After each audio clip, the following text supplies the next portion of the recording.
Good morning. It rained heavily in bursts yesterday with a heavy rain advisory issued here in Seoul. But it's shaping up to be a mostly sunny day with the chance of sporadic showers in upper inland areas. Meanwhile, southern coastal regions in Jeju will finally get a break from the rain today.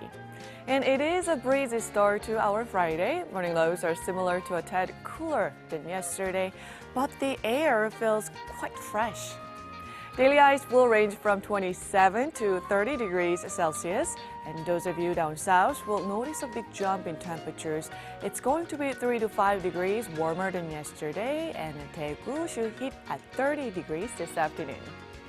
This weekend will feel more like early autumn under clear blue skies, but southern regions in Jeju will see more rain.